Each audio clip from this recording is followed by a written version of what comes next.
Special cutting techniques as elevation. ഈ സെഷനിലേക്ക് സ്വാഗതം. ഇന്ന് നമ്മൾ എലിവേഷൻ പ്രൊസീജിയേഴ്സ് കൈകാര്യം ചെയ്യും. ഈ ഫീൽഡിലുള്ള നിങ്ങളുടെ താല്പര്യം കണ്ടെത്താൻ ഞാൻ സഹായിക്കാം. ടൈപ്സ് ഓഫ് എലിവേഷനെ കുറിച്ച് നമ്മൾ ചർച്ച ചെയ്യും.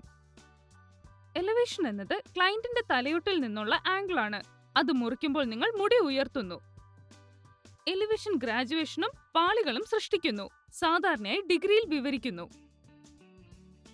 മുടിയുടെ നീളം ഒരേപോലെയാണോ അതോ ഗ്രാജുവേറ്റ് ചെയ്തിട്ടുണ്ടോ ലെയർ ചെയ്തിട്ടുണ്ടോ എന്ന് എലിവേഷൻ നിർണ്ണയിക്കും. ഏറ്റവും കൂടുതൽ ഉപയോഗിക്കുന്ന എലിവേഷനുകൾ 45 ഡിഗ്രിയും 90 ഡിഗ്രിയുമാണ്. മുടി മുറിക്കുന്നതിലുള്ള ഒരു പൊതു നിയമം, നിങ്ങൾ എത്രത്തോളം മുടി ഉയർത്തുന്നുവോ അത്ര കൂടുതൽ ഗ്രാജുവേഷൻ സൃഷ്ടിക്കും. നിങ്ങൾ മുടി 90 ഡിഗ്രിയിൽ താഴെയായി ഉയർത്തുമ്പോൾ ഭാരം വർദ്ധിപ്പിക്കുന്നു. എന്നാൽ 90 ഡിഗ്രിയോ അതിൽ കൂടുതലോ ഉയർത്തുമ്പോൾ നിങ്ങൾ ഭാരം നീക്കം ചെയ്യുകയും പാളികൾ സൃഷ്ടിക്കുകയും ചെയ്യുന്നു. 3 categories of elevation. Low elevation. കഴുത്തിന്റെ താഴത്തെ ഭാഗത്തെ മൂന്നാമത്തെ ഭാഗത്തെ മുടി അതിന്റെ ഏറ്റവും താഴ്ന്ന സ്ഥലത്ത് കഴുത്തിനോട് ചേർന്ന് പിടിച്ചിരിക്കുന്നു. പരമാവധി ബൾക്ക് ഉൽപ്പാദിപ്പിക്കുക എന്നതാണ് ലോ എലിവേഷന്റെ ലക്ഷ്യം.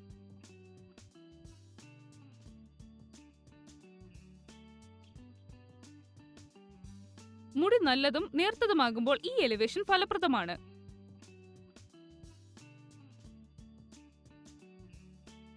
Medium elevation. മുടി വളരുന്നിടത്തു നിന്ന് നേരെ ഉയർത്തി വിരലുകൾ തലയ്ക്ക് സമാന്തരമായി നിലകൊള്ളുന്നു. കത്രികകൾ വിരലുകളുടെ കോണിനെ പിന്തുടരണം.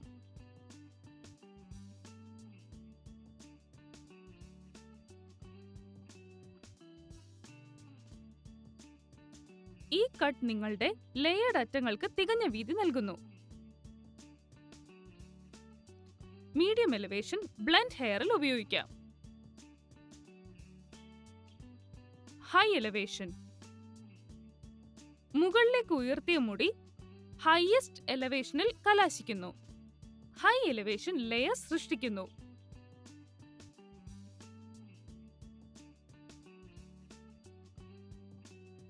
ഇടത്തരം അല്ലെങ്കിൽ കട്ടിയുള്ള മുടിയിൽ ഹൈ എലിവേഷൻ ഉപയോഗിക്കണം. ഒരിക്കലും നേർത്തതോ നേരിയതോ ആയ മുടിയിൽ ഉപയോഗിക്കാൻ പാടില്ല. സെക്ഷൻസ്. നിയന്ത്രണത്തിനായി യൂണിഫോം വർക്കിംഗ് ഏരിയകളിലായി മുടി വിഭജിക്കുന്നത്.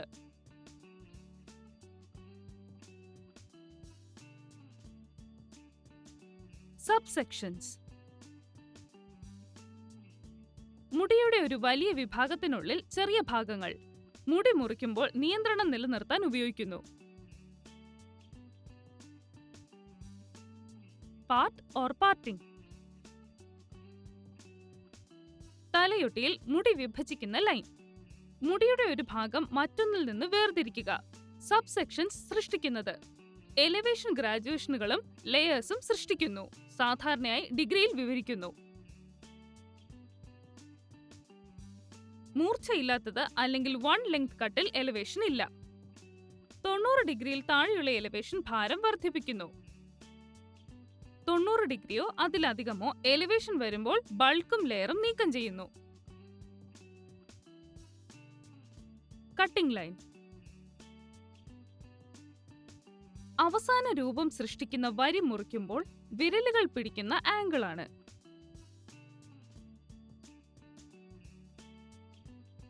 Cutting position, cutting angle, finger position എന്നും അറിയപ്പെടുന്നു.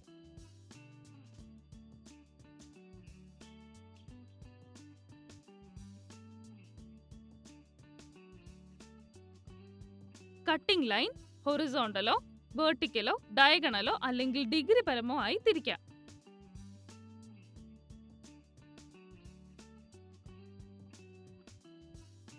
ഗൈഡ് ലൈൻ ഒരു ഗൈഡ് എന്നും അറിയപ്പെടുന്നു. മുടിയുടെ നീളം നിർണ്ണയിക്കുന്ന മുറിക്കപ്പെട്ട മുടിയുടെ ഒരു ഭാഗം. ചുറ്റളവിൽ അല്ലെങ്കിൽ ഇന്റീരിയറിൽ സ്ഥിതി ചെയ്യുന്നു.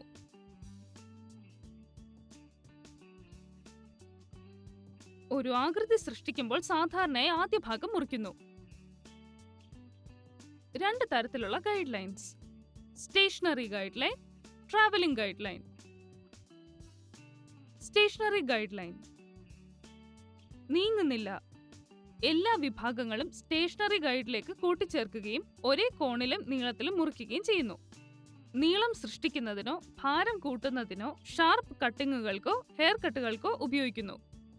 ഒരു സ്റ്റേഷനറി ഗൈഡ് എന്നത് മുറിക്കുന്നതിന് മുൻപ് എല്ലാ മുടിയും ഒരേ പോയിന്റിലേക്ക് നയിക്കുന്നതാണ്. ഷാഗ് പോലെയുള്ള നീണ്ട ലെയേർഡ് ഹെയർ കട്ടുകളിൽ സ്റ്റേഷനറി ഗൈഡ് ഉപയോഗിക്കുന്നു.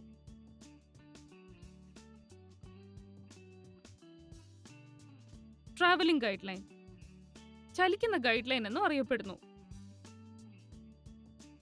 ഹെയർ കട്ട് പുരോഗമിക്കുമ്പോൾ നീങ്ങുന്നു. ലെയേർഡ് അല്ലെങ്കിൽ ഗ്രാജുവേറ്റ് ചെയ്ത മുറിവുകൾ സൃഷ്ടിക്കുമ്പോൾ ഉപയോഗിക്കുന്നു. ട്രാവലിംഗ് ഗൈഡ് എന്നത് മുറിച്ച പ്രദേശത്തിനൊപ്പം നീങ്ങുന്ന ഒന്നാണ്. ഒരു ട്രാവലിംഗ് ഗൈഡ് ഉപയോഗിച്ച് മുറിക്കേണ്ട അടുത്ത പ്രദേശത്തിന്റെ നീളം സൂചിപ്പിക്കാൻ മുൻപ് മുറിച്ച മുടി ഉപയോഗിക്കുന്നു.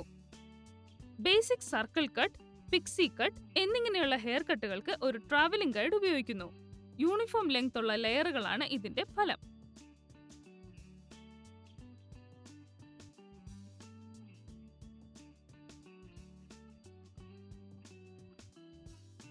ദ സ്കിൻ ശരീരത്തിലെ ഏറ്റവും വലിയ അവയവമായ ത്വക്ക് നമ്മുടെ ബാഹ്യഭാഗത്തെ മുഴുവനായി മൂടുകയും നമ്മുടെ ആന്തരിക അവയവങ്ങളെ സംരക്ഷിക്കുകയും ചെയ്യുന്നു.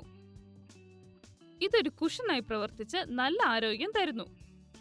ചർമ്മരോഗങ്ങളെക്കുറിച്ചുള്ള പഠനമാണ് ഡെർമറ്റോളജി.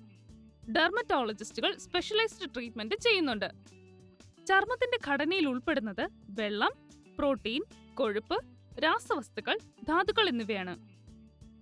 ചർമ്മത്തിന് 3 പാളികളുണ്ട്: epidermis, dermis, hypodermis.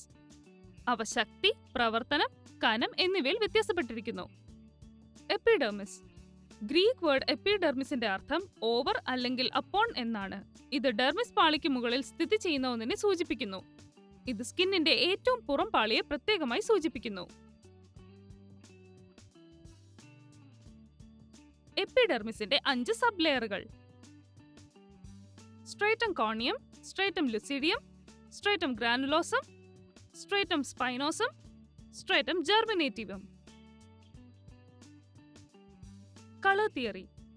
Colour theory makeup ആർട്ടിസ്റ്റുകൾക്ക് അത്യാവശ്യമാണ്. കാരണം അത് ചർമ്മത്തിന്റെ ടോൺ തിരിച്ചറിയാനും മേക്കപ്പ് ശരിയാക്കാനും നാച്ചുറൽ കളറിംഗ് കറക്റ്റ് ചെയ്യാനും പ്രോസ്തറ്റിക് പീസസ് ബ്ലെൻഡ് ചെയ്യാനും റിയലിസ്റ്റിക് കാഷ്വാലിറ്റി എഫക്റ്റുകൾ സൃഷ്ടിക്കാനും സഹായിക്കുന്നു.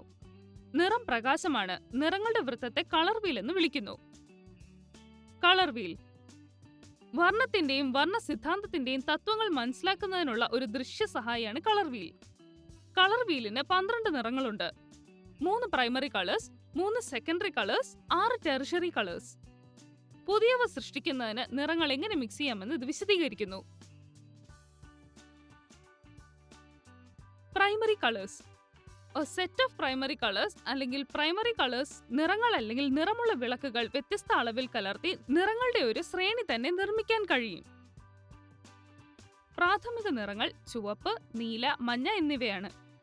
സെക്കൻഡറി കളേഴ്സ് 2 പ്രൈമറി കളേഴ്സിന്റെ തുല്യ മിശ്രിതം സൃഷ്ടിച്ച വർണ്ണ കോമ്പിനേഷനുകളാണ് ഇവ. കളർ വീലിൽ പ്രൈമറി കളേഴ്സിനിടയിലാണ് സെക്കൻഡറി കളേഴ്സ് കാണപ്പെടുന്നത്. ട്രഡീഷണൽ കളർ വീൽ അനുസരിച്ച് ചുവപ്പും മഞ്ഞയും ഓറഞ്ചും, ചുവപ്പും നീലയും പർപ്പിളും, നീലയും മഞ്ഞയും പച്ചയും ഉണ്ടാക്കുന്നു. ടെറിഷറി കളേഴ്സ് പ്രൈമറി കളേഴ്സിന്റെയും സെക്കൻഡറി കളേഴ്സിന്റെയും കോമ്പിനേഷനാണ് ടെറിഷറി കളേഴ്സ് അല്ലെങ്കിൽ ഇന്റർമീഡിയറ്റ് കളേഴ്സ്. അവരുടെ കോമ്പൗണ്ട് നേച്ചർ കാരണം blue green, blue violet, red orange, red violet, yellow orange, yellow green എന്നിവയാണ് കളർ മിക്സിംഗിലൂടെ നിങ്ങൾക്ക് ഉണ്ടാക്കാൻ കഴിയുന്ന കോമ്പിനേഷനുകൾ. ഈ വീഡിയോ സെഷനിൽ പ്രൊസീജിയർ ഓഫ് എലിവേഷന്റെ 3 കാറ്റഗറികൾ, നീളം അനുസരിച്ചുള്ള ഹെയർ കട്ടിന്റെ ഗൈഡ് ലൈനുകൾ ചർച്ച ചെയ്തു. നിങ്ങളുടെ താല്പര്യം ഉണർത്തിയെന്ന് കരുതുന്നു. നന്ദി.